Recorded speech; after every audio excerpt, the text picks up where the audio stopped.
Dengan bangga mempersembahkan serial Sandiwara Radio, Misteri Mak Rompang, Mak Rompang, Mak Rompang.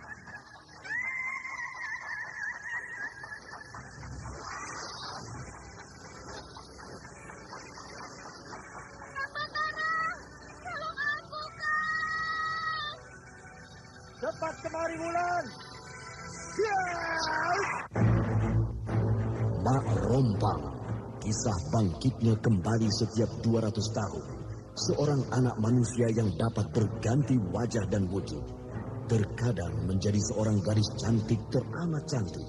Terkadang menjadi seorang nenek tua renta buruk rupa yang selalu menimbulkan prahara dan malapetaka mengerikan bagi umat manusia.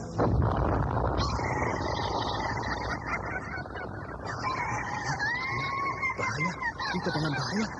Sudah, cepat tinggalkan tempat ini. Tunggu Kak Wira, aku mau menutup warung dulu. Jangan pikirkan warungmu, pikirkan nyawamu. Menjauh! Tuk Tunggal sudah menjauh. Takut itu berapa mana? Tuk Tunggal ada di mana, Wira? Tuk Tunggal berada di dalam kabut. Penyisir keluar! Penyisir keluar dari desa!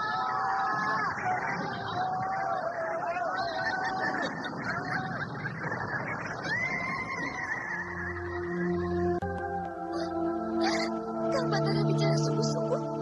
Iya, karena saya mencintaimu, Wulandari.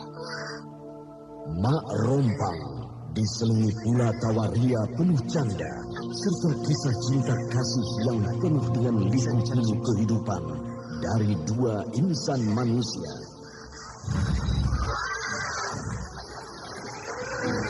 Awas di belakangmu, Wulandari!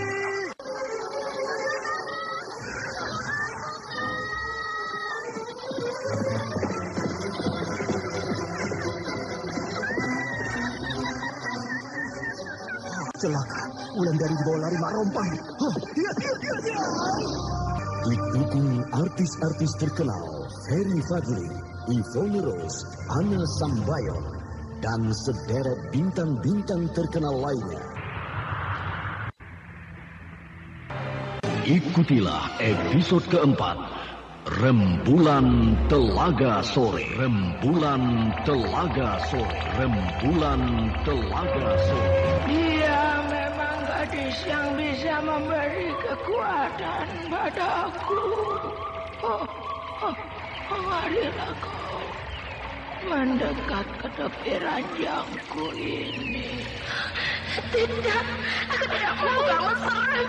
Kamu mengerikan. Kemari, kataku.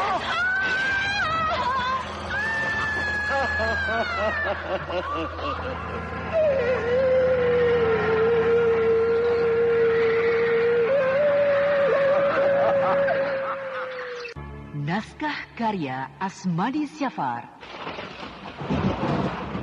Seri yang ketujuh ini didukung oleh Lili Nur Indasari sebagai Gandini, Ferry Fadli sebagai Batara, Herman sebagai Tembong, Ivone Rose sebagai Wulandari, Eli Burhan sebagai Nyi Sepi, Naryo sebagai Kisabrang, Endang sebagai Suni, Suryadin Tanjung sebagai Diro, dan pembawa cerita Neni Sumardi.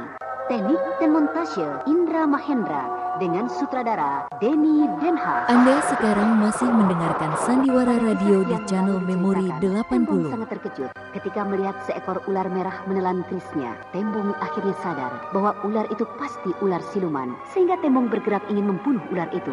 Namun maksud Tembong dihalang-halangi oleh Gandini karena gadis itu tahu bahwa ular itu adalah ular kiriman Kisukra. Sementara ular itu hilang entah kemana. Melihat sikap Gandini tersebut, Batara menjadi curiga. Batara bertekad untuk datang ke kuburan Kisukra mencari keris Tembong. Dan ketika malam tiba, Batara pun datang ke kuburan Kisukra.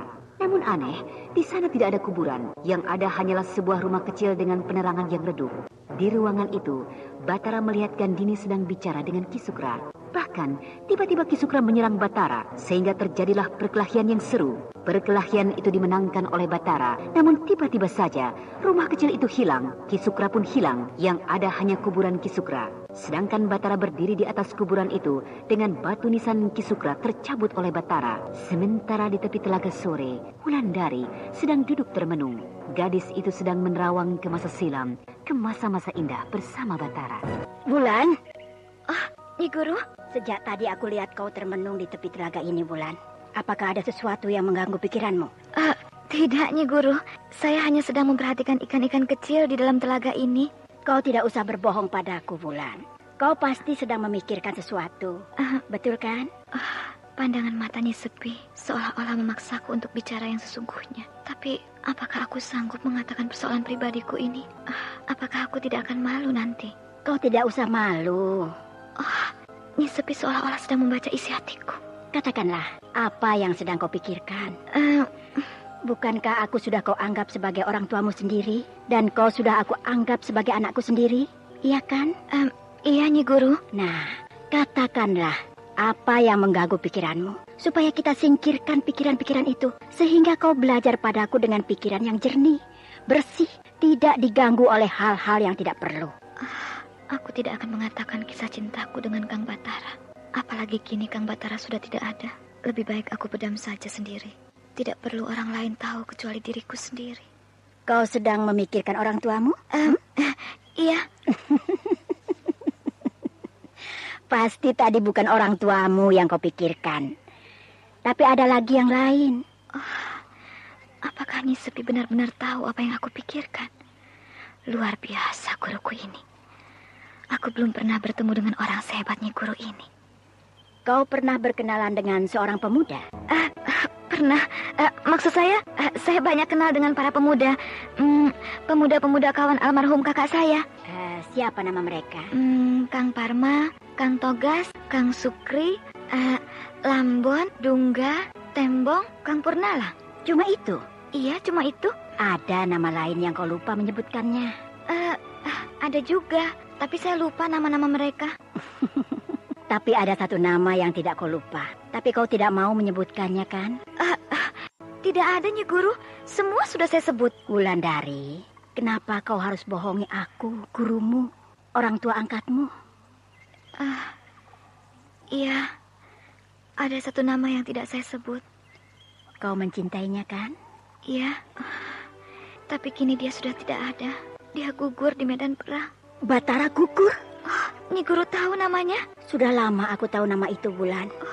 Cuma aku tidak mau mengatakannya padamu. Tapi sekarang terpaksa aku menyebutnya. Karena kau selalu murung bila memikirkan dia. Rupanya Nyi Guru tahu apa yang selama ini aku rahasiakan. Sehingga aku jadi malu, bahkan sangat malu. Sudah sewajarnya gadis seusiamu ini jatuh cinta, Bulan. Bahkan aku dulu lebih muda daripadamu ketika aku jatuh cinta. Tapi akhirnya cintaku tidak bisa diwujudkan ke dalam sebuah perkawinan. Sehingga cintaku kandas di tengah jalan. Bahkan tentu akan aku bawa mati. Iya, Nyi Guru. Cinta saya juga akan saya bawa mati. Karena orang yang saya cintai sudah pergi dari hidup saya. Saya tidak akan bisa jatuh cinta lagi pada laki-laki manapun di dunia ini. Nasib kita memang sama, Bulan. Jalan hidup kita mirip. Bahkan cara kita mencintai laki-laki pun mirip. Hapuslah air matamu. Kepedihan-kepedihan, kesedihan-kesedihan di dalam hidup seseorang akan menempa orang itu menjadi dewasa dalam menghadapi masa depannya. Bahkan orang itu akan semakin tegar menghadapi kemelut hidupnya nanti. Apakah kekasih Nyi Guru juga sudah meninggal seperti Kang Batara? Belum. Dia belum meninggal. Jadi dia masih hidup? Ya, masih hidup. Apakah Nyi Guru pernah bertemu kembali dengan kekasih Nyi Guru itu? Pernah. Beberapa bulan yang lalu. Nyi Guru orang yang berbahagia. Masih bisa bertemu dengan kekasih Nyi Guru. Sedangkan saya adalah gadis yang malang. Saya tidak akan pernah bertemu lagi dengan Kang Batara. Karena dia sudah meninggal. Orang yang bahagia itu bukanlah orang yang bisa bertemu kembali dengan kekasihnya, tetapi orang yang bisa membangun kehidupan rumah tangga dengan kekasihnya.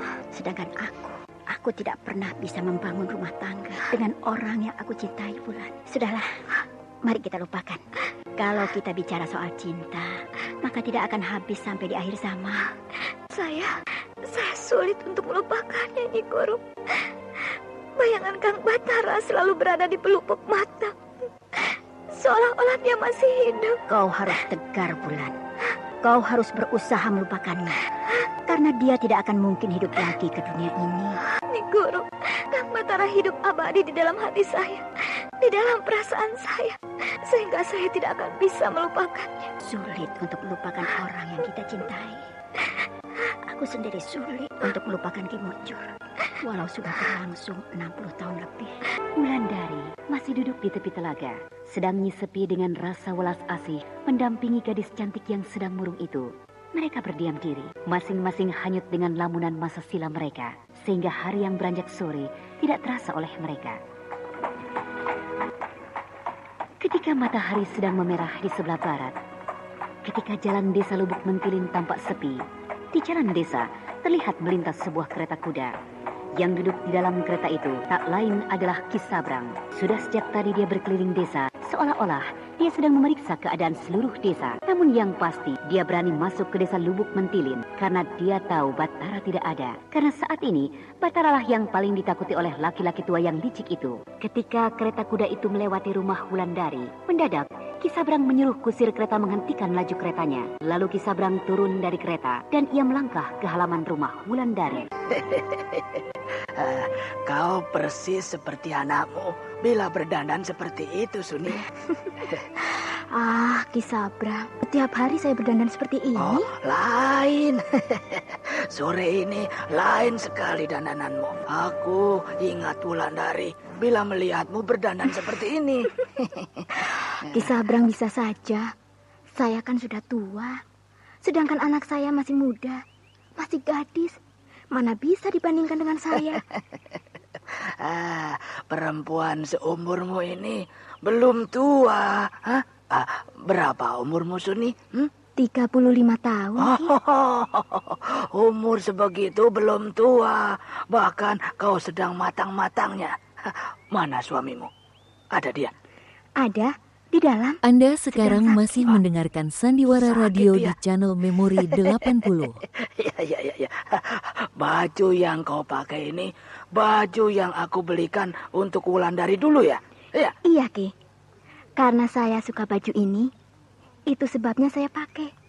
Maaf kalau saya sudah lancang memakainya, Ki. Tidak apa-apa.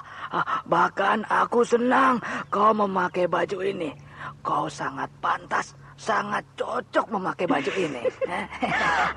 Ki Sabrang, saya jadi malu. Ki Sabrang, kenapa Ki Sabrang begini? Cuma memegang tanganmu, apa salahnya? Nanti dilihat orang, saya kan malu.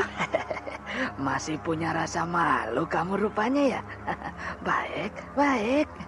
Ki Sabrang, bagaimana kabar anak kami? Seharusnya aku yang bertanya padamu. Bagaimana kabar Wulandari, calon istriku? Ya, anak kami belum juga kembali. Setiap hari kami selalu gelisah. Kami menanti dengan harap-harap cemas. Sudah, tidak usah kau pikirkan. Kalau kau mau, aku akan mengajakmu jalan-jalan ke rumahku yang baru untuk menghibur hatimu.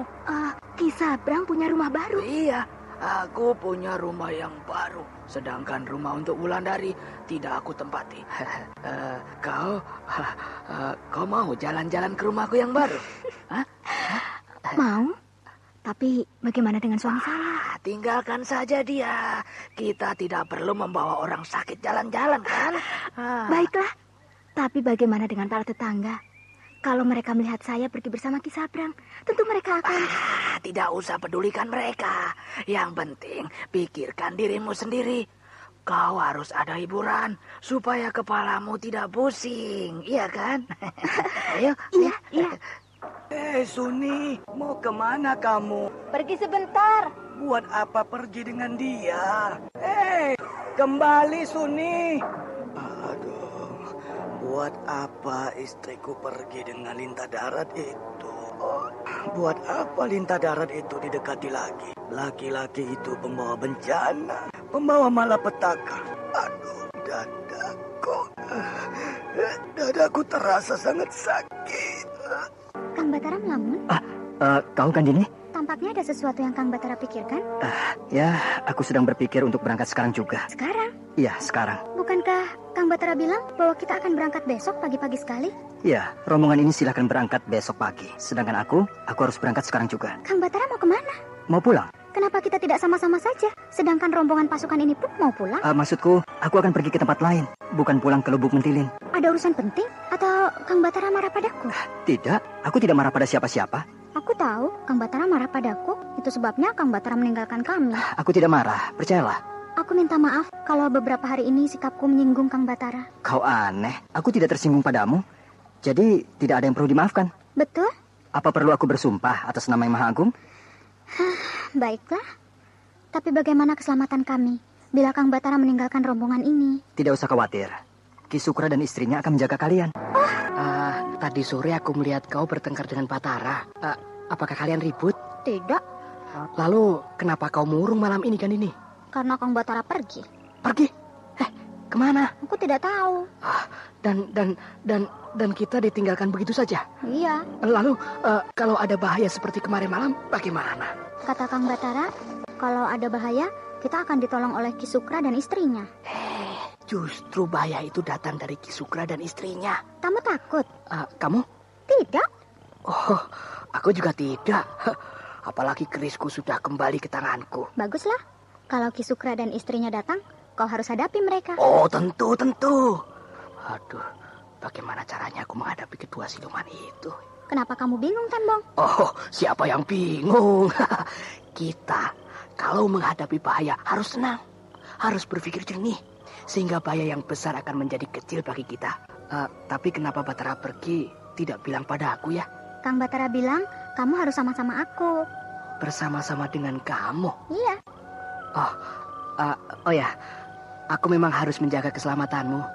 Karena aku cocok untuk menjaga keselamatanmu. Yang bilang begitu siapa? Batara pernah bilang begitu padaku. Dan aku rasa juga begitu. Oh, begitu. Wah, rumah Ki Sabrang ini sangat bagus. Sehingga tidak bosan-bosannya saya memperhatikan dari tadi. Ya, ukir-ukiran tiang rumah ini sangat halus. Iya. Pembuat ukiran ini aku pesan khusus dari kota raja. Dia pembuat ukiran istana. Oh, pantas. Tidak dapat anaknya, ibunya pun bolehlah. Ki Sabrang sedang terkesima melihat kecantikan Ibu Wulandari ketika perempuan yang masih berumur 35 tahun itu berdandan rapi di suatu sore. Nafsu iblis laki-laki itu timbul seketika sehingga dengan bujuk rayunya Ibu Wulandari berhasil dibawa Ki Sabrang ke rumah barunya. Sedangkan perempuan yang memang mata duitan itu sangat suka mendapat perlakuan seperti itu. Sementara itu pula Batara sangat gelisah memikirkan nasib Wulandari yang sampai saat ini belum juga bertemu. Sehingga tanpa berpikir panjang, dia tinggalkan pasukan Gandini yang sebenarnya masih memerlukan tenaganya. Batara berangkat hanya mengikuti arah langkah kakinya. Sedangkan Wulandari begitu pula. Gadis itu masih mengingat Batara yang dianggapnya telah gugur di medan perang. Nah, ini kamarmu. Sedangkan yang di sebelah sana kamarku. Saya biar tidur di sini saja, Ki Sabrang. Saya biasa tidur di dalam gubuk yang reot. Tidak usah. Di sini tidak ada gubuk yang reot. Jadi kau harus tidur di kamar itu. Ayo, mari aku antar ke kamarmu. Iya.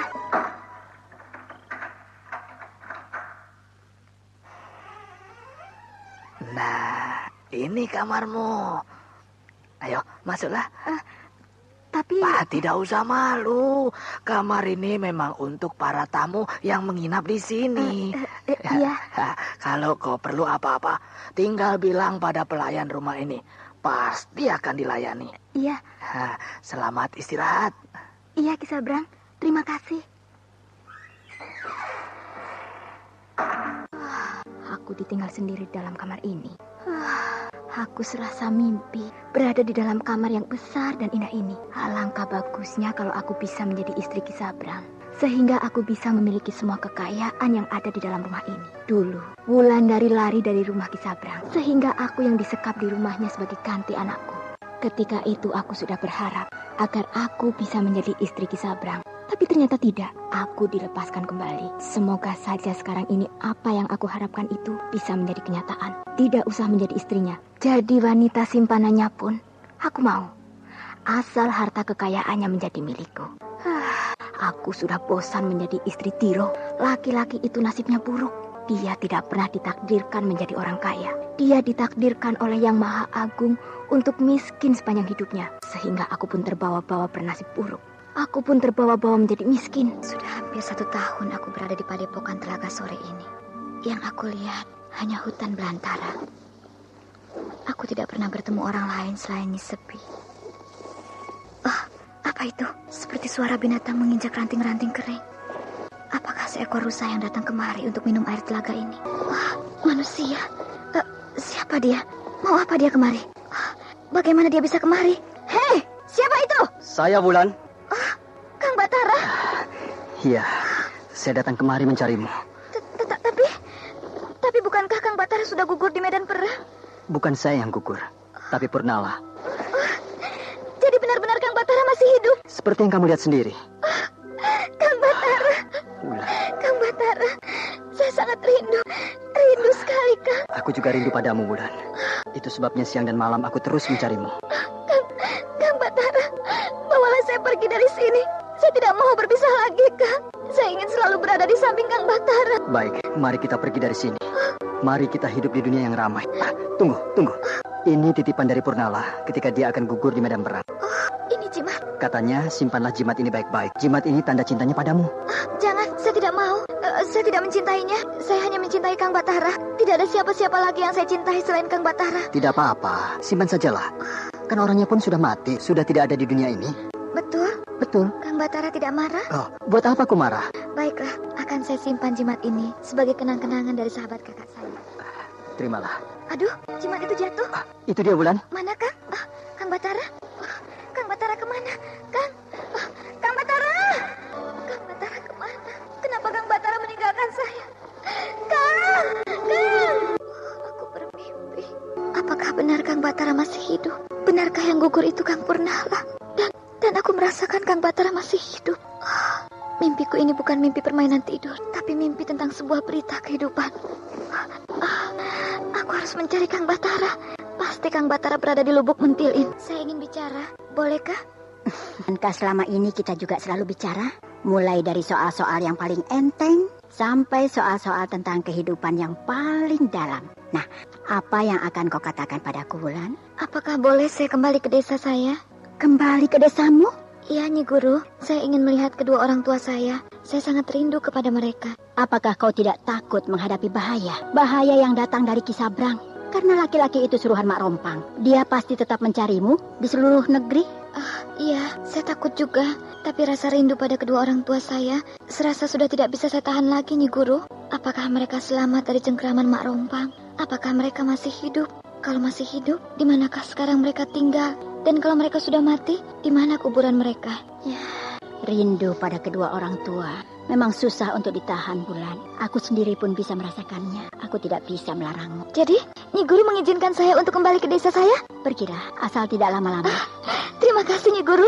Saya akan cepat kembali kemari. Dengan langkah yang enteng, Wulandari melewati jalan setapak di tepi telaga. Jelas sekali terlihat bahwa langkah-langkah kaki gadis itu bukanlah lagi langkah-langkah kaki orang biasa, tapi langkah kaki seorang yang sudah belajar ilmu kalikjayaan. Walau ilmu yang dituntutnya belumlah seberapa. Nyi Sepi memandang kepergian murid tunggalnya itu dengan senyum yang tipis di bibirnya. Walau di dalam hati kecilnya ada perasaan was-was melepas kepergian murid yang disayanginya itu. Dengan cepat dan tangkas, Wulandari sudah jauh meninggalkan padepokan Telaga Sore, sedangkan hari sudah beranjak siang. Matahari sudah berada persis di atas pucuk-pucuk pohon yang rindang di dalam hutan itu. Ketika sudah hampir 1 hari berjalan, Wulandari sampai di sebuah desa. Desa Sendang Karang, desa yang sudah lama musnah oleh kekejaman Mak Rompang. Namun kali ini, desa itu kembali hadir di hadapan Wulandari.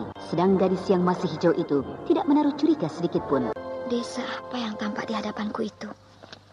Aku belum pernah melihat desa itu sebelumnya. Coba, aku tanya pada tukang warung itu. Kisanak, apa nama desa itu? Desa itu bernama Sendang Karang. Sendang Karang? Kisanak jangan main-main. Betul, desa yang Kisanak lihat itu bernama Sendang Karang. Bukankah desa itu sudah lama punah? Ya, desa itu sudah lama punah, tapi kini mulai dihuni orang kembali. Oh, begitu. Kisana rupanya dari jauh. Silakan duduk, mungkin Kisana letih. Iya, terima kasih. Warung Kisanak ini sepi sekali. Apakah laku berjualan di tepi hutan seperti ini? Memang sepi, tapi aku ingin supaya orang-orang yang akan masuk ke desa itu istirahat dan minum dulu di warungku ini. Apakah ada orang luar yang datang ke desa itu? Oh, baru 2 orang dengan Kisanak. 2 orang? Ya, seorang lagi baru saja meninggalkan warungku ini. Itu, bekas minumannya pun belum aku angkat. Dan dia sekarang berada di dalam desa itu. Apakah Kisanak kenal dengan dia? Tidak, tapi dia memperkenalkan dirinya dengan nama Sukra. Sukra? Dia laki-laki? Ya. Laki-laki muda dan gagah sekali. Mungkin Kisanak cocok bila bersuamikan dia. Dia gagah, sedangkan Kisanak cantik. Bahkan sangat cantik. Saya kemari bukan untuk mencari jodoh. Maaf. Saya bicara begitu hanya untuk membandingkan kegagahan pemuda itu saja. Tidak bermaksud yang bukan-bukan terhadap Kisanak. Aku minta air kelapa muda itu. Aku haus. Baik. Nah, ini. Terima kasih.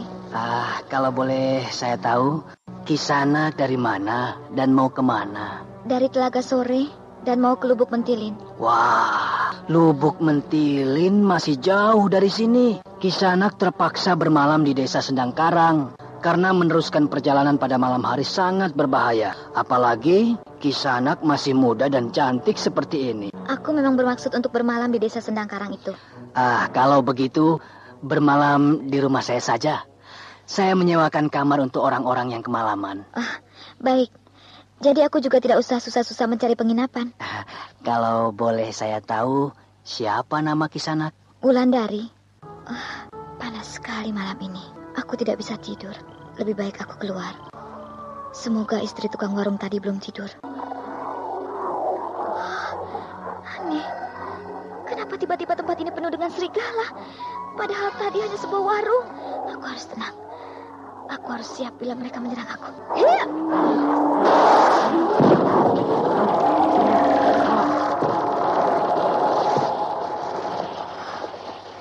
Binatang ini mati terkena pukulan 10 jari dewaku. Hayo, majulah yang lain. Kalau kalian mau bernasib seperti kawan kalian itu. Bagus. Nih untukmu. Iya. Satu lagi kawan kalian mati. Mari, majulah yang lain. Kalau ingin menyusul kawan kalian ini. Atau majulah beramai-ramai. Kalau kalian takut menghadapi diriku. Aneh. Tiba-tiba saja kawanan serigala itu menyingkir. Seolah-olah mereka takut menghadapiku. Sudah bangun Kisanak pagi-pagi begini? Aku tidak bisa tidur semalaman. Kenapa Kisanak memandangku dengan wajah ketakutan begitu? Ada kabar buruk. Kabar buruk? Iya, sebaiknya Kisanak cepat-cepat meninggalkan desa ini sebelum orang-orang desa menangkap dan menghukum Kisanak pagi ini. Menghukumku? Apa salahku? Mereka mengatakan bahwa tadi malam Kisanak telah membunuh sepasang suami istri. Hah? Membunuh orang? Aku tidak pernah membunuh orang. Aku hanya berkelahi dengan segerombolan serigala yang menyerangku tadi malam. Lalu aku berhasil membunuh 2 ekor. Karena binatang-binatang itu mencoba menyerangku. Kisanak salah lihat. Banyak yang menyaksikan bahwa Kisanak tadi malam membunuh 2 orang suami istri penduduk desa ini. Jadi bukan 2 ekor serigala seperti apa yang Kisanak katakan. Nah, Kisanak, lihatlah. Mereka sudah datang. Mereka pasti akan menangkap dan menghukum Kisanak. Aku akan hadapi mereka. Akan aku jelaskan pada mereka bahwa yang aku bunuh tadi malam bukanlah manusia, tapi 2 ekor serigala. Jangan Kisanak bilang begitu pada mereka. Mereka pasti akan tersinggung. Karena mereka bukanlah serigala seperti yang Kisanak lihat tadi malam. Cepatlah Kisanak, sebelum mereka sampai kemari. Mari ikut aku. Lewat jalan belakang. Iya. Ikuti jalan ini. Kisanak akan sampai di pinggir desa Sendang Karang ini. Terima kasih. Salamku buat istrimu. Ya. Cepat. Aku sudah sampai di pinggir desa. Kenapa bergegas? Siapa Kisanak? Aku bernama Sukra. Jangan menghalangi jalanku. Beri aku jalan. Katakan dulu, kau mau kemana? Kisanak tidak perlu tahu. Kalau kau tidak mau mengatakannya, Wulandari, maka orang-orang desa yang mengejarmu akan aku panggil kemari. Kisanak tahu namaku.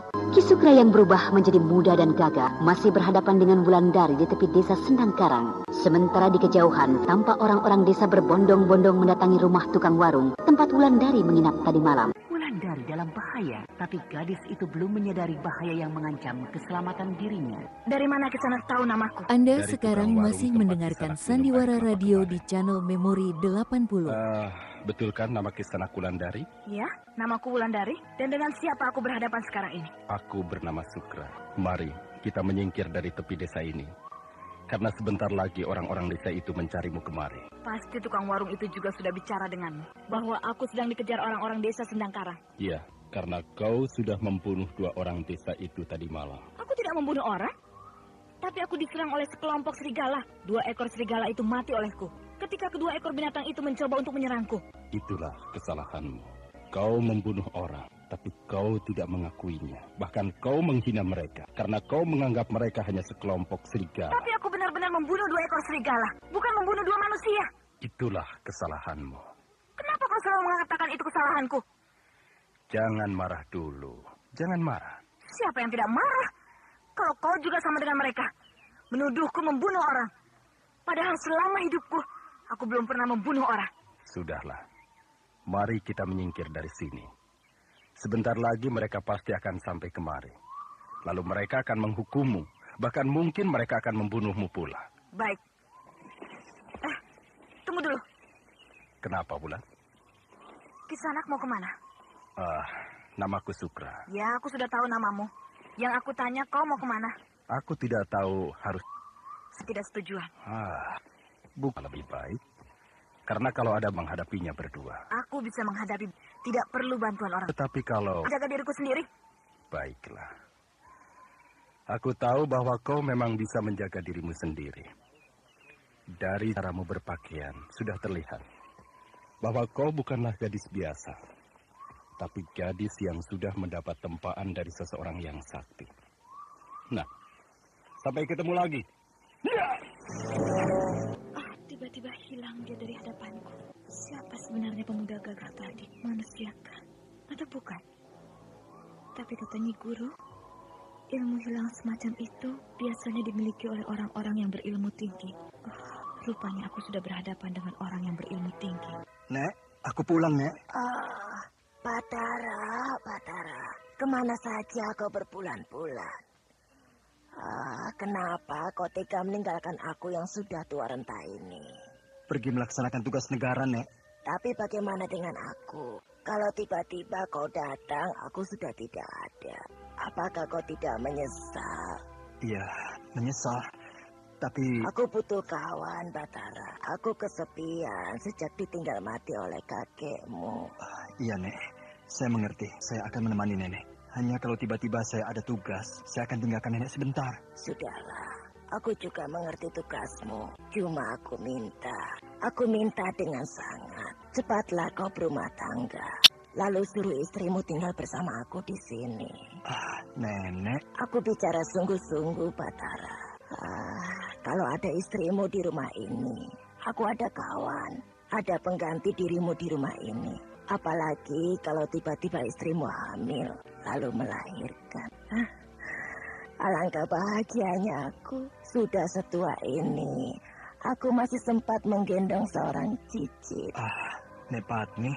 Batara, kalau bisa, istrimu adalah Gandini. Kalau Gandini jadi istriku, Nek, maka Nenek tetap tidak akan punya kawan di rumah. Kenapa begitu? Gandini adalah seorang perwira kerajaan. Dia harus berangkat tugas kalau tiba-tiba negara memerlukannya. Jadi lebih baik aku punya istri yang bisa menjaga Nek Patmi di rumah. Siapa calon istri? Wulandari, Nek. Aku tidak mau. Aku ingin Gandini saja. Anak itu baik, anak lurah lagi. Sedangkan Wulandari cuma anak seorang petani biasa dan tidak sopan lagi. Bukannya dia tidak sopan, Nek.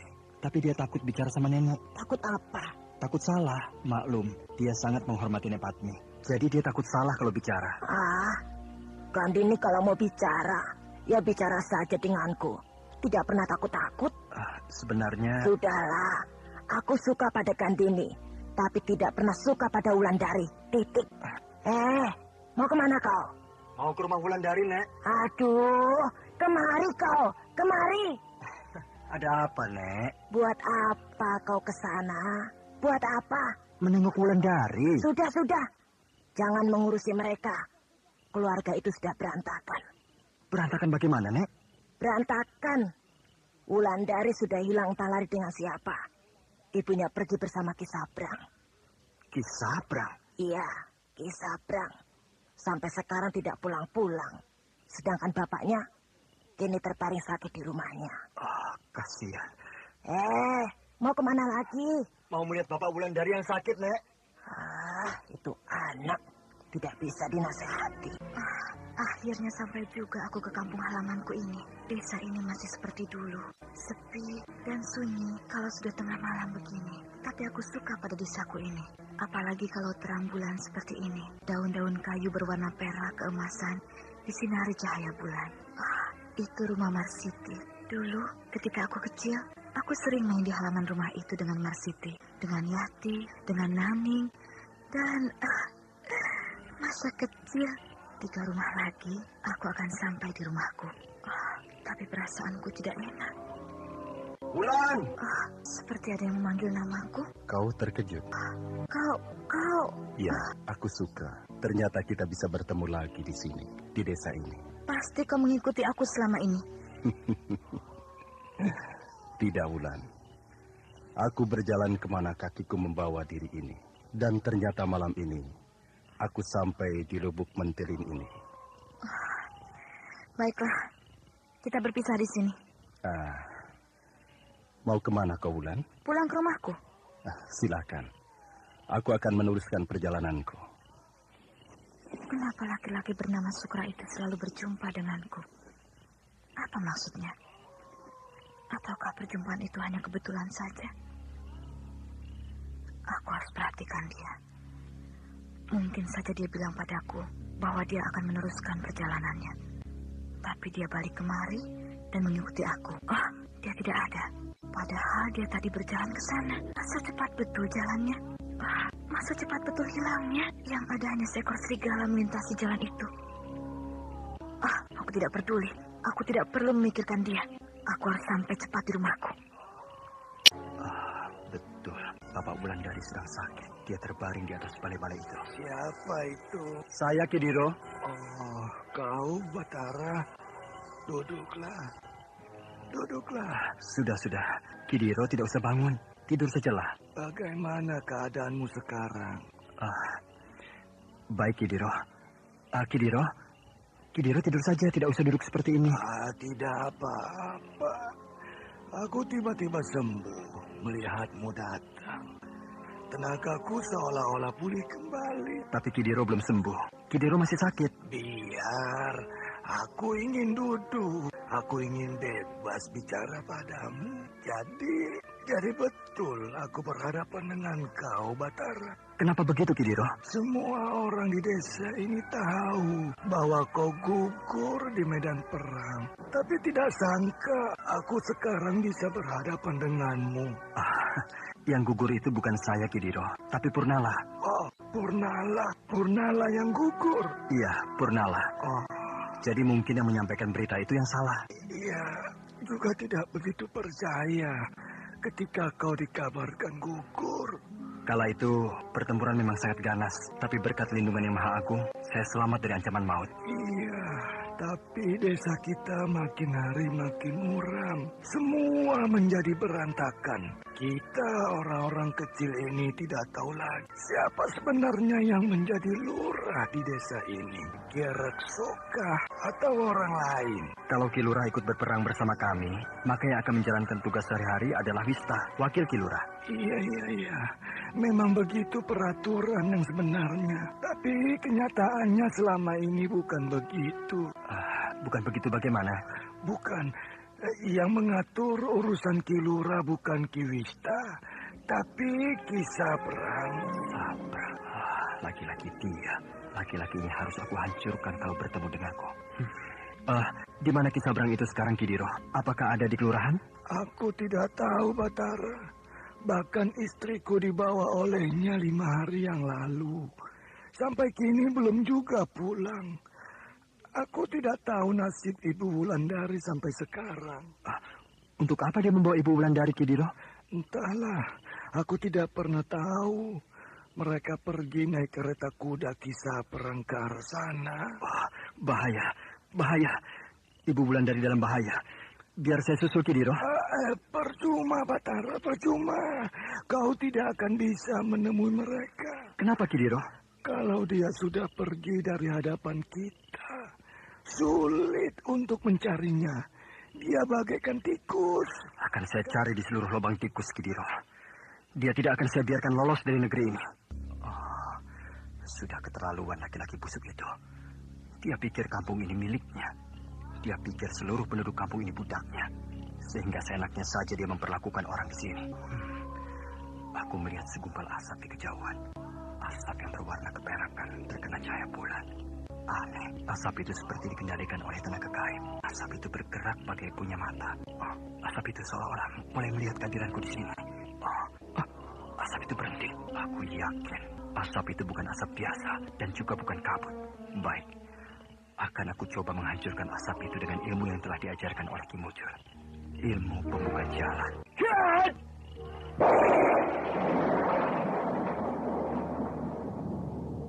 Oh, asap itu bergerak lebih jauh. Dia bagai menghindar. Dia bagai punya perasaan bahwa aku akan menyerangnya. Luar biasa.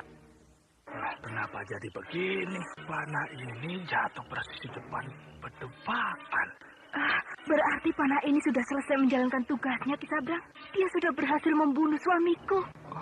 Kalau dia sudah berhasil membunuh suamimu, maka mata panah ini pasti ada darahnya. Tapi ini tidak. Dia kembali seolah-olah diusir orang. Dia tidak kembali menancap di pedupaan ini. Dia jatuh di depan pedupaan ini, seolah-olah dilemparkan orang. Apakah Ki Sabrang sudah pernah mempergunakan panah ini sebelumnya? Baru kali ini. Panah ini diberi oleh seorang yang bernama Ki Sukra. Panah ini bernama Panah Halimun. Dia berada di dalam asap. Tapi sudahlah, walau suamimu belum mati pun, kau sudah berhak jadi istriku. Jangan, Ki Sabrang. Aku mau jadi istri Ki Sabrang. Bila suamiku benar-benar sudah mati, sehingga aku merasa tidak dikejar-kejar bahaya. Dia tidak akan membunuhmu. Dia pasti membunuh saya, Ki. Alah, laki-laki penyakitan seperti dia tidak akan bisa berbuat apa-apa, Suni. Dia pasti bisa berbuat apa-apa, Ki. Percayalah, Ki Sabrang. Kang Diro pernah akan membunuh 15 tahun yang lalu ketika ada orang yang menggodaku. Padahal waktu itu dia sedang sakit. Persis sama seperti sekarang. Jadi kalau Kang Diro tidak bisa Ki Sabrang singkirkan, maka nyawa saya taruhannya, Ki. Alah, tidak usah kau pikirkan. Diro pasti bisa aku singkirkan. Sekarang, malam ini, kau harus jadi istriku. Kau harus benar-benar jadi istriku, Suni. Jangan, Ki. Saya mohon jangan. Saya masih istri orang lain. Saya masih punya suami. Lalu buat apa kau aku piara di rumah ini? Kalau hanya jadi hiasan saja, Padahal yang aku mau, kau harus jadi istriku, pengganti anakmu Wulandari. Kalian sama cantiknya. Kalian sama-sama membuatku tergila-gila. Saya kan sudah bilang pada Ki Sabrang bahwa saya bersedia jadi istri Ki Sabrang bila saya tidak menjadi milik siapa-siapa lagi, Ki. Sudah. Si Diro itu nanti urusan orang-orangku. Kalau kau tidak percaya, 2 hari lagi kepala si Diro akan aku berikan kepadamu. Ki Sabrang terus membujuk Ibu Wulandari agar wanita itu mau menjadi istrinya. Ibu Wulandari masih tetap bertahan dengan sebuah syarat. Walau sebenarnya wanita yang mata duitan itu sudah sangat berkeinginan menjadi istri laki-laki lintah darat itu, Ibu Wulandari sudah berangan-angan akan menguasai harta benda Ki Sabrang yang melimpah ruah banyaknya. Dengan petunjuk ayah Wulandari, Batara segera mencari Ki Sabrang yang telah membawa Ibu Wulandari. Kenapa kau cemberut saja pagi ini, Suni? Kau menyesal? Kau tidak suka aku perlakukan seperti tadi malam? Saya suka Ki Sabrang. Cuma saya takut kalau janji Ki Sabrang itu cuma alasan saja untuk bisa mendapatkan diri saya. Kau rupanya meragukan janji-janjiku, Suni. Padahal aku tidak pernah mengingkari janjiku pada siapapun. Apalagi terhadapmu, Suni. Jadi Ki Sabrang sungguh-sungguh? Oh, sungguh-sungguh. Ki Sabrang sungguh-sungguh akan menjadikan saya sebagai istri Ki Sabrang? Kalau kau tidak percaya, nah, belahlah dadaku ini, belah. Maka di dalam dadaku akan terdapat janji setiaku padamu. Kenapa kau masih cemberut? Kenapa? Kau tidak percaya padaku? Kau sedih, kau menangis. Saya takut kalau Ki Sabrang hanya berjanji palsu. Padahal Ki Sabrang sudah mendapatkan segala-galanya dari saya tadi malam. Jangan khawatir. Kau akan memiliki rumah ini. Kau akan mempunyai harta yang banyak. Kau akan mendapatkan baju-baju yang bagus dan kereta kuda yang indah dariku. Iya, terima kasih. Tunggu dulu. Tapi rumah ini belum menjadi milikmu sekarang. Nanti setelah kau menjadi istriku selama 1 tahun. 1 tahun? Iya. Dan baju-baju yang kau pakai ini juga belum menjadi milikmu. Baju-baju ini juga belum menjadi milikmu. Nanti, setelah 1 tahun, baru baju-baju dan seluruh perhiasan yang kau pakai akan menjadi milikmu, Suni. Kenapa harus menunggu 1 tahun, Ki Sabrang? Karena aku harus menguji kesetiaanmu sebagai istriku selama 1 tahun. Lama sekali. Sedangkan Ki Sabrang sudah mencicipi tubuhku.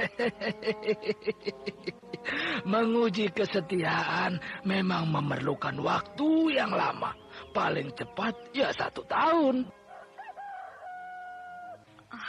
Siapa yang berdiri di halaman rumahku itu? Gerak-geriknya mencurigakan. Sebaiknya aku bersembunyi dulu. Orang itu tampak mencurigakan. Mereka ada 2 orang. Yang seorang berjaga di balik pagar, sedangkan yang seorang lagi mendekati pintu rumahku. Kedua orang itu pasti punya rencana buruk. Mereka datang pagi-pagi begini, di saat penduduk desa belum bangun. Sekarang saatnya aku diuji. Apakah aku sanggup menghadapi kedua orang itu dengan ilmu-ilmu yang telah diajarkan oleh Nyi Sepi? Aku tidak boleh ragu. Aku harus menghadapi kedua orang itu. Kalau tidak, kapan lagi aku bisa mempergunakan ilmu-ilmuku dalam keadaan yang sesungguhnya? Ini yang berdiri di muka pintu rumahku mengintip ke dalam. Dan dia mencoba mendongkel pintu rumah. Ini saatnya aku bertindak. Hiya! Siapa kamu? Kalau tidak salah, kau Wulandari kan? Celaka. Orang ini adalah orang suruhan Ki Sabrang. Kau tidak usah takut. Kami kemari ingin melihat bapakmu. Tapi kebetulan kamu datang. Pasti Ki Sabrang senang bertemu kembali denganmu. Muca! Lihat siapa yang berdiri di hadapanku ini. Kalian pasti punya maksud yang tidak baik. Hiya! Awas jiwa! Kurang ajar. Berani kau menyerang aku. Mari maju. Kau rupanya belum kenal siapa aku, ha? Aku Ciwat. Tidak sembarangan orang bisa memperlakukan aku seperti tadi. Kalau tidak ingin mendapat balasan dariku. Kita ukur kepandaian kita. Ayo.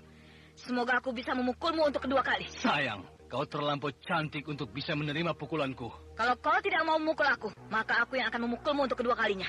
Lihat! Kurang ajar. Berani kau menendang aku. Nih lagi. Hiya!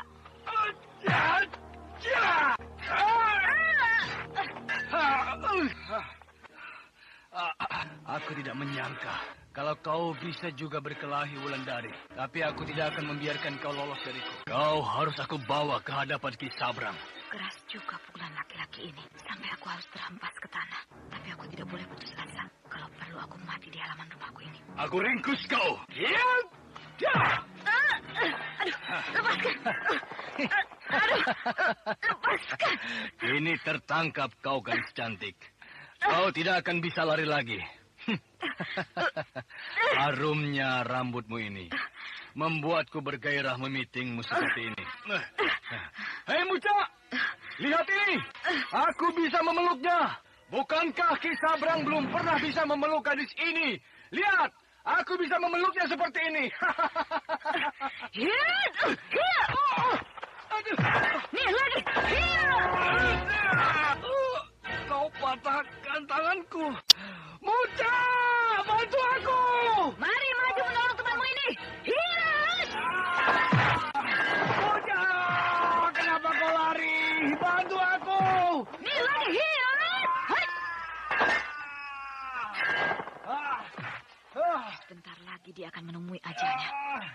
Jangan-jangan dia telah kena pukulan 10 jari dewaku. Kepalaku seperti mau pecah.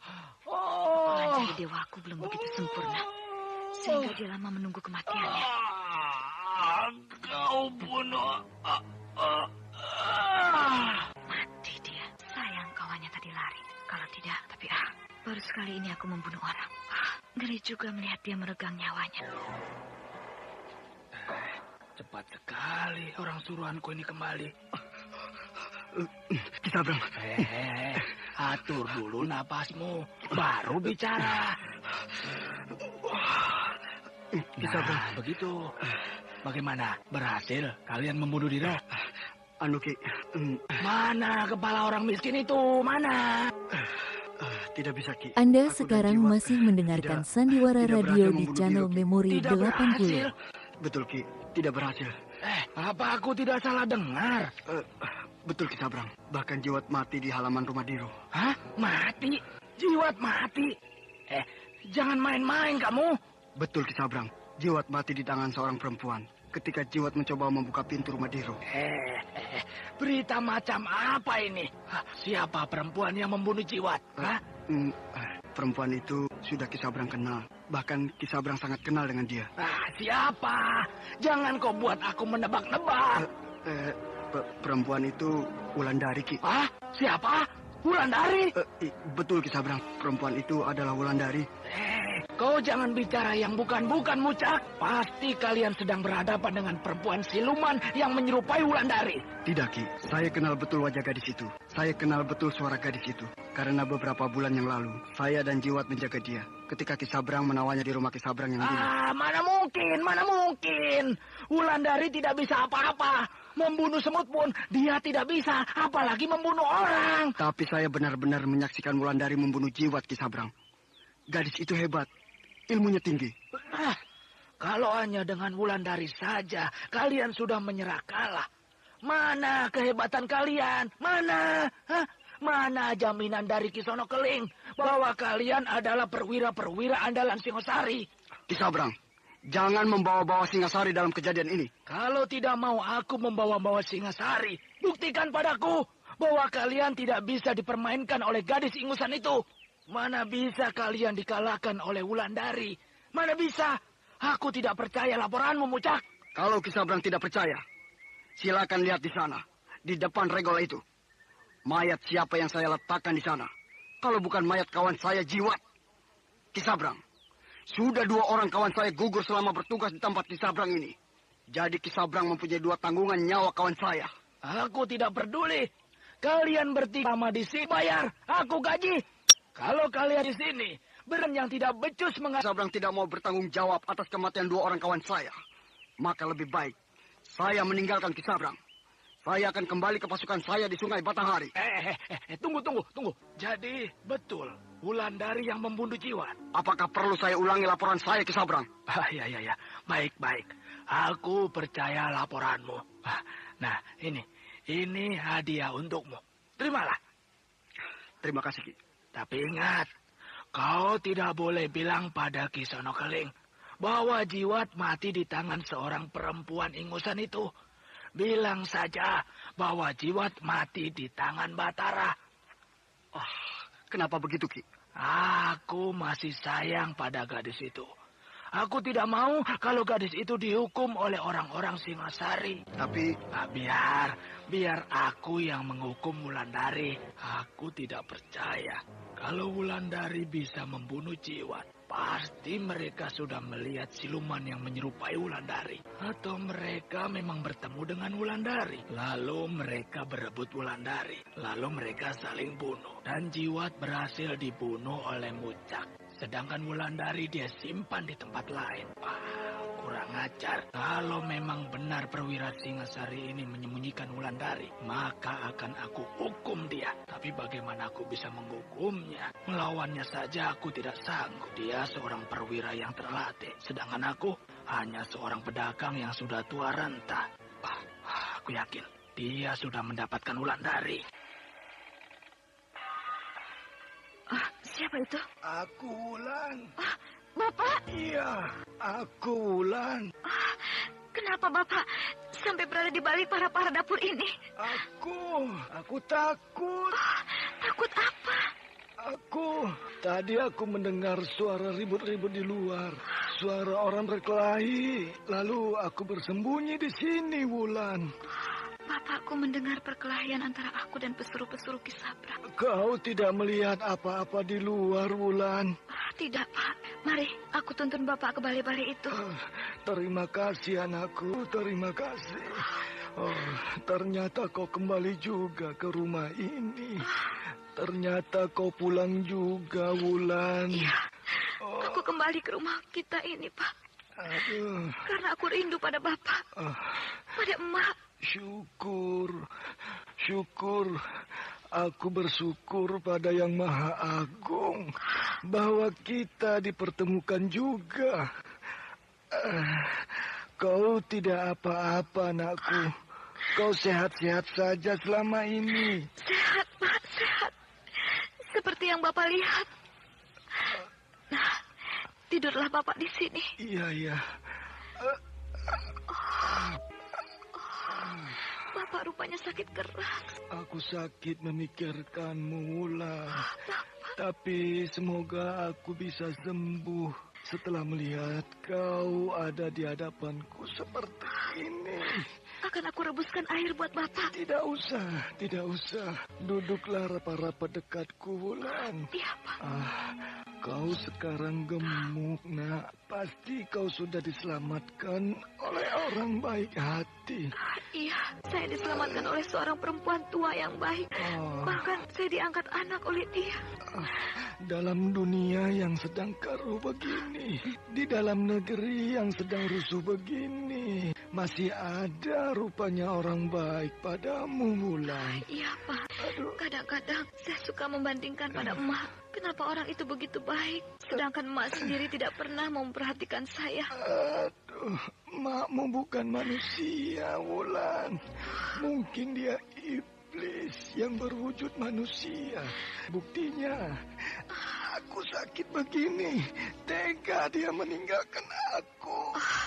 Emak meninggalkan Bapak?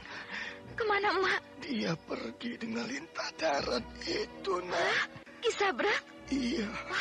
Akan aku susul, emak. Tidak usah, nak. Di sini sajalah kau menemani aku. Tapi emak dalam bahaya. Batara sedang pergi menyusul emakmu. Kang Batara? Iya, anakku. Kang Batara masih hidup? Bukankah Kang Batara? Batara tidak gugur di medan perang, nak. Yang gugur itu adalah Purnala.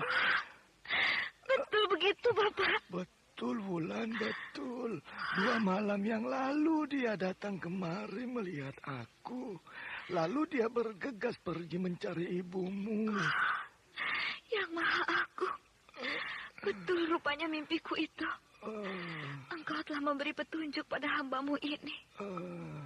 Wulandari masih bersujud tanda gembira. Dia memanjatkan doa syukur saat itu juga kepada pencipta alam. Sementara bapaknya mengusap-usap rambut anak yang sangat dicintainya itu.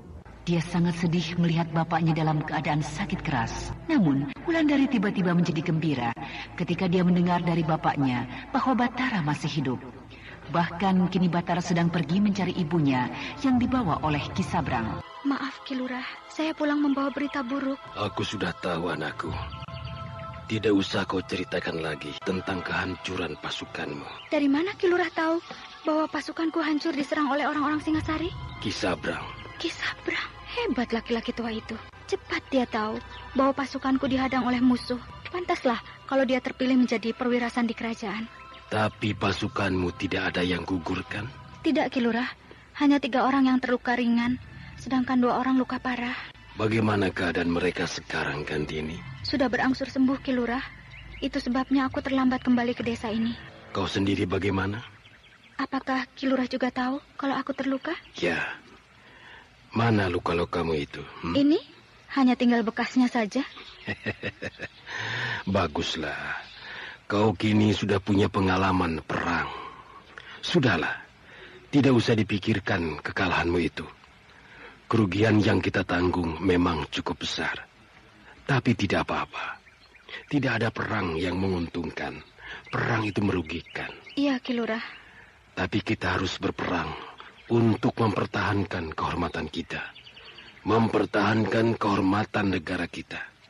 Nah, aku beri kau istirahat selama 2 minggu untuk memulihkan tenagamu. Iya, Ki Lurah. Apalagi yang kau pikirkan? Ketika dalam perjalanan pulang, Kang Batara meninggalkan aku dan anak buahku. Aku juga mendapat laporan dari Ki Sabrang bahwa Batara membantumu. Kang Batara seolah-olah tidak peduli dengan keadaan pasukanku. Tiba-tiba saja dia tinggalkan kami, padahal kami masih membutuhkan bantuannya. Kau tidak boleh menuduhnya begitu. Justru kau harus berterima kasih kepada dia, karena dia telah membantumu. Kalau dia meninggalkanmu, itu pun bisa diterima. Karena keadaan pasukanmu tidak dalam bahaya lagi. Apalagi Batara tidak aku bebankan menjalankan tugas itu. Jadi, Ki Lurah juga tahu kalau Kang Batara meninggalkan pasukanku? Tahu. Batara datang kemari menceritakan keadaanmu padaku. Kapan dia datang, Ki Lurah? 2 malam yang lalu, ketika dia akan pamit pergi ke Kota Raja. Kota Raja. Kalau begitu, aku juga akan pergi ke Kota Raja. Kau harus istirahat, Kandini. Keadaan kesehatanmu belum pulih betul. Aku sudah sehat, Ki Lurah. Aku akan ke Kota Raja menemui Kang Batara. Anakku, kau rupanya masih mencintai pemuda gagah itu ya.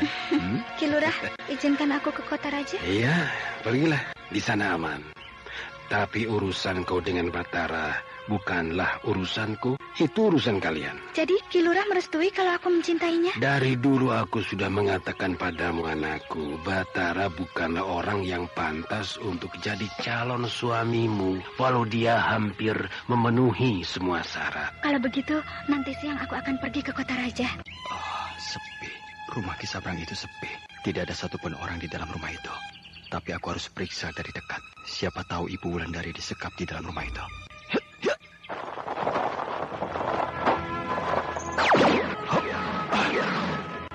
Sepi. Benar-benar sepi. Rupanya rumah yang mewah ini ditinggalkan oleh pemiliknya. Siapa itu? Oh, lagi-lagi penjaga tua itu yang ada di rumah ini. Dari mana kamu masuk? Atas izin siapa kamu masuk ke pekarangan rumah ini? Rupanya sejak dulu kau tidak juga kenal denganku. Aku tidak peduli padamu. Apakah aku kenal padamu atau tidak? Tapi kamu tidak boleh seenaknya masuk ke pekarangan rumah ini tanpa izin dariku. Sebenarnya aku ingin lewat pintu regol itu. Tapi karena dikunci dari dalam, maka aku lewat melompati tembok yang tinggi itu. Nah, itu sudah melanggar peraturan. Masuk ke dalam pekarangan rumah orang melewati pagar. Nah, apa perlumu masuk kemari? Laki-laki tua ini semakin kurang ajar bertanya padaku. Tapi aku juga kurang ajar karena masuk melompati pagar rumah ini. Apakah kau tuli? Aku mencari majikanmu, Ki Sabrang. Untuk apa? Sama. Urusannya sama dengan yang lalu.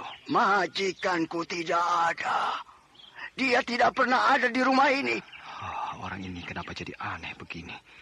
Dia begitu beringas terhadapku. Nah, silakan pergi dari tempat ini. Ayo. Kau harus beritahu dulu di mana majikanmu. Baru aku tinggalkan tempat ini. Untuk apa majikanku olehmu? Akan aku kirim ke neraka. Kau tidak percaya? Kalau begitu kau yang lebih dulu aku kirim ke neraka. Supaya kau bisa menunggu majikanmu di sana. Jangan. Aku masih ingin hidup. Aku belum mau mati. Kalau begitu kau harus beritahu di mana majikanmu bersembunyi. Aku betul-betul tidak tahu. Kalau begitu, akan aku periksa isi rumah ini. Percuma. Percayalah. Ki Sabrang tidak ada di dalam. Ayo bilang, di mana majikanmu bersembunyi? Aku tidak tahu. Sungguh. Tapi majikanku sering pergi ke Kota Raja. Betul dugaanku.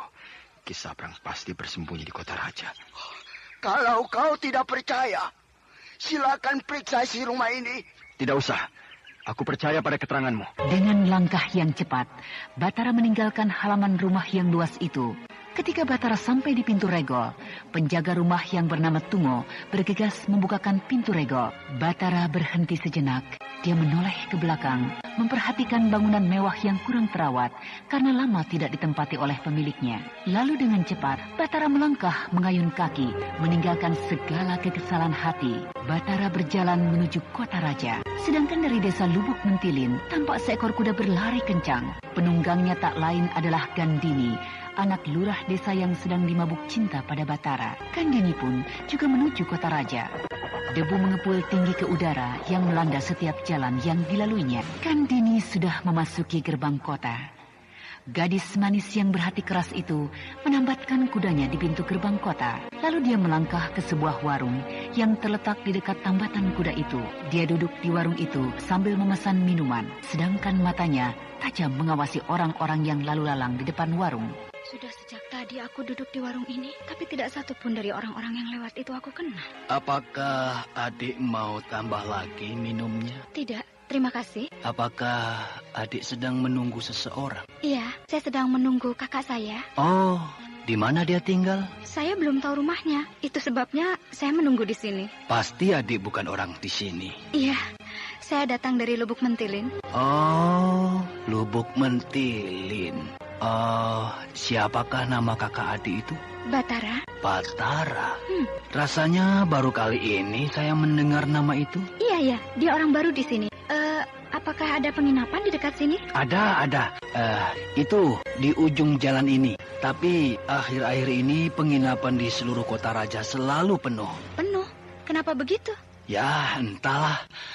Tapi ya, maklumlah, negeri sedang tidak aman. Tempat yang paling aman satu-satunya ya di sini. Mungkin itu sebabnya orang berbondong-bondong datang kemari untuk menenangkan pikirannya. Baiklah, saya akan cari penginapan. Saya harus istirahat. Ya. Nanti kalau ada orang yang bernama Batara, akan saya katakan bahwa adik mencarinya. Siapa nama adik? Apakah perlu tahu nama saya? Ya, perlu. Nama saya Gandini. Oh, Gandini. Cuis betul orang ini. Sudah 2 hari tidak ada berita dari Batara. Apakah saya susul saja, Pak? Tidak usah, Wulan. Kau tidak akan tahu kemana harus menyusulnya. Akan saya susul ke rumah Ki Sabrang. Kalau saja ibumu ada di sana, pasti Batara sudah membawanya pulang kembali. Mungkin Kang Batara mendapat hambatan di rumah itu. Mungkin Kang Batara mendapat bahaya. Tidak mungkin, Wulan, tidak mungkin. Batara itu pemuda hebat. Dalam perang yang demikian ganas, dia masih bisa lolos dari maut. Apalagi cuma menghadapi kisah perang dan orang-orangnya. Tapi siapa tahu... Ya, andai kata dia dapat bahaya, apa yang akan kau lakukan? Kau tidak akan bisa menolong apa-apa, nak. Tapi saya bisa. Jangan cari bahaya, anakku, jangan. Diamlah di sini. Tolong urus aku yang sedang sakit ini. Iya, saya akan menunggu Bapak di sini. Kang Batara, saya ingin menjumpaimu. Kalau kau dalam bahaya, saya rela berkorban nyawa demi keselamatanmu. Apa itu, Wulan? Entahlah, Pak. Seperti suara ratusan burung-burung gagak. Burung-burung gagak? Coba aku lihat keluar. Biar saya yang lihat, Pak. Bapak tidur saja. Pergilah. Gelap. Tiba-tiba hari menjadi gelap. Gelap. Suasana di luar ini memang sangat gelap. Ada apa ini? Apa yang terjadi?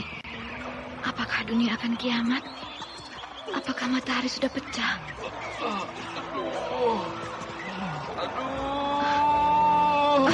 Siapa? Tolong. Aku tidak melihat apa-apa. Kelilingku gelap, sangat gelap. Di mana kau? Aku di sini, di bawah pohon kelapa ini. Aku akan ke sana. Pasti orang itu berada di halaman rumahku. Di mana dia? Aku sudah sampai di bawah pohon kelapa ini, tapi orang tadi tidak ada di sini. Aduh, tolong. Di mana kau?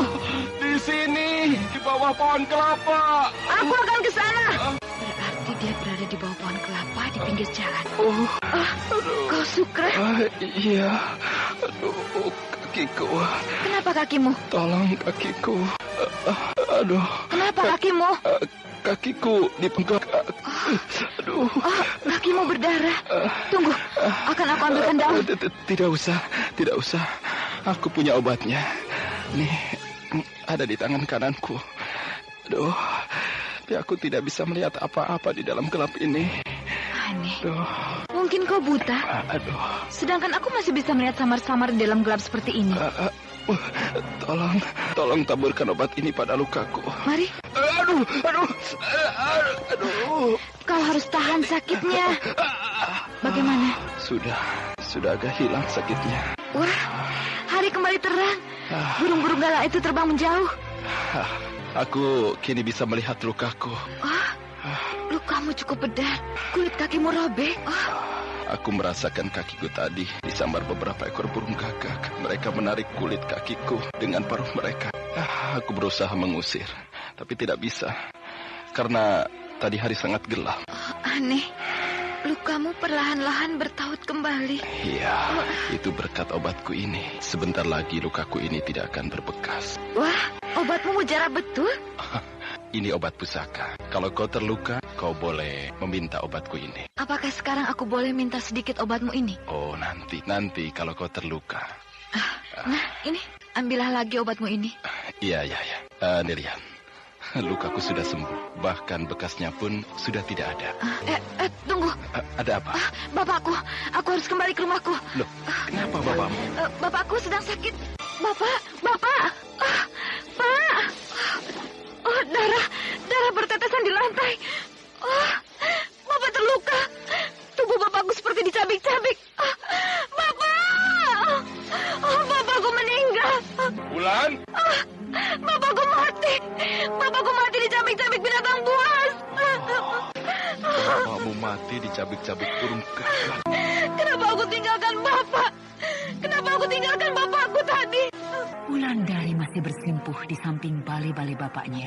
Dia tampak sangat sedih dengan kematian bapak yang sangat dicintainya itu. Sedangkan Sukra menundukkan kepala di samping mayat Tiro, seolah-olah pemuda itu ikut sedih. Padahal Sukralah yang menciptakan hari yang tiba-tiba menjadi gelap. Sukralah yang mendatangkan ratusan burung-burung gagak untuk membunuh bapak Wulandari. Karena Sukra disuruh oleh Mak Rompang untuk urusan itu. Namun semua itu atas permintaan Ki Sabrang yang sedang tergila-gila pada ibu Wulandari. Sayang, Wulandari tidak tahu kalau dia sedang dalam bahaya. Karena kemanapun Wulandari pergi, di mana Wulandari berada, tiba-tiba saja Sukra pun muncul di hadapannya. Wulan, kau terus mendapat cobaan. Iya, kenapa bisa begitu ya? Kenapa tiba-tiba burung-burung gagak itu membunuh Diro? Mungkin burung-burung itu kehabisan makanan, lalu mereka rame-rame menyerang Diro. Tapi kenapa hanya Diro saja yang diserangnya? Kenapa kita tidak? Kenapa? Anda sekarang masih mendengarkan Sandiwara Radio di channel Memori 80. Hari seperti berubah menjadi malam. Seluruh desa ini gelap gulita karena langit ditutupi oleh ratusan burung gagak yang terbang di atas desa ini, sehingga cahaya matahari tidak menembus kemari. Wulan, sudahlah. Yang penting sekarang kau harus mencari ibumu. Kabarkan bahwa bapakmu meninggal dibunuh ratusan ekor burung gagak. Iya, terima kasih. Mari kita cari ibumu. Saya bisa mencari sendiri. Tidak baik perempuan berjalan sendirian. Tidak apa-apa, saya sudah biasa berjalan sendiri. Kau kenal dengan pemuda yang mendampingi Wulandari itu? Tidak. Wulandari ini mata keranjang ya. Sementara Batara tidak ada, dia main gila dengan pemuda itu. Siapa yang tidak tergila-gila melihat kegagahan pemuda itu? Aku saja yang sudah punya suami begini. Mau aku cerai bila pemuda itu mau padaku? Gila kamu. Semua orang akan tergila-gila melihat kegagahan pemuda itu. Ki Sabrang. Siapa di luar itu? Aku Ki Sukra. Oh, Sukra? Ki Sukra. Apakah betul yang berdiri di hadapanku ini Ki Sukra? Ya, aku. Tapi... Aku sedang berubah bentuk menjadi muda. Oh, bisa begitu. Sudahlah, aku datang hanya sebentar. Aku hanya ingin mengabarkan bahwa Diro sudah aku bunuh. Betul begitu? Betul. Kalau tidak percaya, datanglah ke Lubuk Mentiling sebelum mayat Diro dikuburkan. Iya. Terima kasih. Hilang. Ki Sukra tiba-tiba hilang dari hadapanku. Bungkusan. Tiba-tiba ada bungkusan di hadapanku. Dari mana datangnya bungkusan ini? Mucak! Mucak! Kaki, ada apa? Bawa lampu kemari. Iya, Ki. Ini Ki Sabrang. Terangi ke sini. Iya, Ki. Aku ingin melihat apa isi bungkusan ini. Kepala Ki Diro. Berarti laki-laki itu sudah mati. Benar-benar sudah mati. Siapa yang mengirim kepala laki-laki ini kemari, Ki Sabrang? Orang suruhanku. Hebat. Orang suruhanku sebenarnya banyak yang hebat. Lebih hebat dari kalian orang-orang Singasari. Mau kemana kau, Wulan? Kenapa kau muncul lagi? Bukankah kau sudah bilang tidak akan datang lagi kemari? Maaf, setelah saya pikir, saya tidak tega meninggalkan kau sendiri. Apalagi setelah bapakmu meninggal 5 hari yang lalu. Kan sudah saya bilang bahwa saya tidak perlu ditemani. Kau perlu kawan, kau perlu teman untuk menghibur dirimu. Ya, karena saya bisa merasakan bagaimana ditinggal mati oleh orang tua sendiri. Tapi saya tidak perlu kawan, saya ingin sendiri. Saya tidak ingin ada orang di samping saya. Kau jangan. Pergilah, saya sungguh-sungguh ingin sendiri. Saya ingin menenangkan pikiran saya. Baiklah, tapi kalau kau ingin ada kawan, maka sayalah kawan sejati. Terima kasih. Saya pergi. Ya. Lega rasanya dia beranjak dari sisiku. Aku tidak suka laki-laki itu, walau perhatiannya sangat besar padaku. Tapi Nyi Guru pernah berpesan bahwa aku harus hati-hati terhadap laki-laki yang memberikan perhatian berlebihan pada diriku. Ya, kini tiba saatnya aku harus meninggalkan desa ini. Walau sebenarnya aku sangat berat untuk melangkah pergi dari desa ini. Karena disinilah aku dilahirkan dan dibesarkan. Di desa inilah aku mempunyai banyak kenangan. Walau akhir-akhir ini lebih banyak kenangan pahit yang aku alami. Selamat tinggal desaku. Selamat tinggal tanah kelahiran. Semoga aku dapat menemukan ibuku. Semoga aku dapat menemukan Kang Batara. Sehingga aku akan mendapatkan kebahagiaan yang selama ini belum pernah aku temukan dalam hidup ini. Selamat tinggal desa kelahiranku. Desa yang kini di dalam perutmu telah berbaring kakak dan ayahku tercinta. Dengan langkah yang gontai, Wulandari meninggalkan halaman rumahnya. Hampir setiap langkah dia berhenti untuk kembali melihat rumahnya yang sudah tidak berpenghuni lagi. Seolah-olah Wulandari tidak akan pernah lagi menginjakan kakinya di rumah itu. Seolah-olah Wulandari tidak akan pernah lagi akan datang ke desa itu. Seolah-olah Wulandari akan pergi jauh dan tidak akan kembali lagi. Setetes air mata menetes dari mata yang bulat dan indah. Sedangkan sebuah buntalan kecil terdapat di punggung gadis yang masih belum tahu seluk-beluk kehidupan ini. Gadis yang masih belum tahu kelicikan-kelicikan yang berkedok kebaikan. Wulandari memulai kehidupan yang sebenarnya dengan hanya bermodalkan kejujuran dan sedikit kepandaian ilmu silat yang dipelajarinya dari Nyi Sepi. Wulan, mau kemana? Kalian mau pergi jauh rupanya. Mau mencari emak. Mau mencari emakmu atau menyusul pemuda tadi? Aku tidak pernah tahu siapa pemuda tadi. Tapi kok kalian bicaranya lama sekali? Seperti sudah saling kenal. Iya, hanya kenal sepintas saja di jalan. Dia gagah ya, Wulan? Iya, tapi aku tidak tertarik pada pemuda itu. Kenapa? Entahlah, aku tidak tahu. Kalau kau tidak tertarik, biar buat aku saja. Ambil saja, kalau kau memang berminat. Bener nih. Sudahlah, aku tidak punya waktu untuk bicara tentang pemuda itu. Nah, aku pergi. Apakah kau akan kembali lagi kemari? Belum tahu. Aku melihat seseorang berdiri di ujung jalan ini. Kini dia berjalan kemari. Kenapa aku seperti terpukau? Aku harus terus berjalan. Aku tidak boleh berdiri di sini. Seolah-olah aku menunggu orang itu sampai kemari. Hei, Dek, tunggu sebentar. Dia memanggil aku. Apakah aku akan tunggu dia? Tidak usah. Tidak baik seorang perempuan menunggu orang yang tidak dikenalnya di tengah malam seperti ini. Dek, tunggu dulu. Aneh, kenapa tiba-tiba bulu tengkukku berdiri? Dek, tunggu dulu. Berhentilah sebentar berjalan. Kakak. Aku bernama Sukra. Aku kawan Wulandari. Gagahnya pemuda ini bahkan sangat gagah. Apalagi terkena cahaya bulan seperti ini. Aku jelas sekali melihat wajahnya yang tampan. Jadi kekasihnya pun aku mau. Boleh saya mengganggu adik sebentar? Boleh, kenapa tidak? Saya ingin menemui Wulandari. Bagaimana caranya ya? Wulandari? Iya. Bukankah Wulandari sudah pergi meninggalkan desa ini tadi siang? Iya, tapi kata orang, Wulandari masih ada di desa ini. Wulandari ada di rumah Adi, iya kan? Siapa bilang begitu? Ada yang bilang begitu pada saya. Dia tersenyum padaku, giginya tersusun rapi. Betul kan begitu? Wulandari tidak ada di rumah saya. Kalau Kang... Sukra nama saya. Iya, Kang Sukra. Kalau Kang Sukra tidak percaya, silakan saja datang ke rumah saya. Saya percaya padamu. Orang secantik kamu pasti tidak akan suka berbohong. Apakah saya cantik? Iya, kamu memang cantik. Hanya mungkin kamu tidak sadar kalau kamu itu cantik. Apakah betul aku cantik? Kalau dibandingkan dengan Wulandari, tentu aku tidak ada apa-apanya.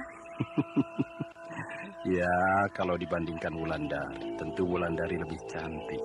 Kang Sukra tahu apa yang aku rasakan? Saya mengetahui apa yang kamu katakan di dalam hatimu. Apa betul itu? Betul. Bahkan saya tahu bahwa tadi siang kamu bicara dengan kawan kamu tentang diri saya. Saya bicara apa? Apa perlu saya bilang? Saya lupa. Saya bicara apa tadi siang? Kamu bilang bahwa kamu bersedia jadi kekasih saya, iya kan? Hah? Saya bilang begitu? Iya, kamu bilang begitu sama kawan kamu. Apakah Kang Sukra ini seorang peramal? Tidak juga. Tapi saya tahu apa yang orang bicarakan tentang diri saya, walau saya tidak berada di dekat orang itu. Saya jadi malu pada Kang Sukra. Kenapa harus malu?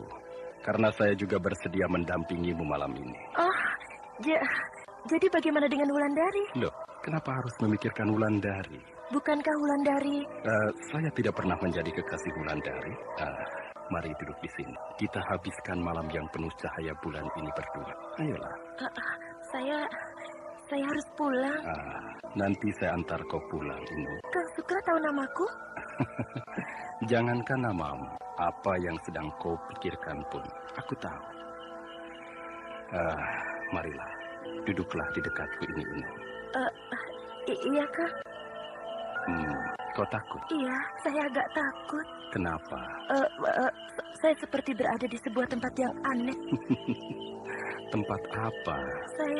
Saya merasa berada di sebuah pemakaman. Kamu tidak usah takut. Kamu masih berada di desamu. Dan lagi, bukankah saya ada di dekatmu? Tapi... Itu hanya perasaanmu saja. Lihat, di sekelilingmu masih pohon-pohon kelapa kan? Masih desamu kan? Iya, masih. Tapi kenapa tadi aku merasa berada di sebuah pemakaman? Sudahlah, jangan pikirkan lagi. Aku akan melindungimu bila terjadi apa-apa. Terima kasih. Nah. Aku mulai merasakannya lagi bahwa aku berada di sebuah pemakaman. Orang-orang ramai berdiri di sekeliling makam itu. Dan ada seorang nenek yang wajahnya sangat mengerikan. Aku tidak sanggup melihat wajahnya, Kang Sukra. Tolong aku. Nenek itu terus memperhatikan aku, Kang. Jangan takut. Kang Sukra. Kenapa tiba-tiba Kang Sukra juga berdiri di samping nenek itu? Jangan takut, Inu. Aku akan membelamu. Kang Sukra. Kenapa wajah Kang Sukra tiba-tiba menjadi tua? Siapakah? Mana Kang Sukra tadi? Aku Sukra. Jangan, lepaskan aku. Jangan pegang aku. Lepaskan aku. Aku ingin membawamu ke tempatku. Siapa? Aku lagi Sukra. Yang kau lihat tadi adalah kuburanku. Lepaskan aku. Aku sudah meninggal dunia 200 tahun yang lalu. Kini temani aku, Inung. Temani aku.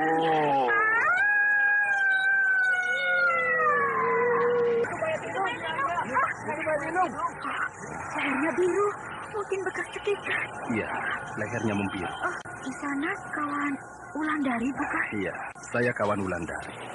Saya bergegas kemari ketika melihat orang-orang ramai di sini. Nama Kisanak siapa? Saya Sukra. Kasihan ya, masih muda begini sudah harus mati.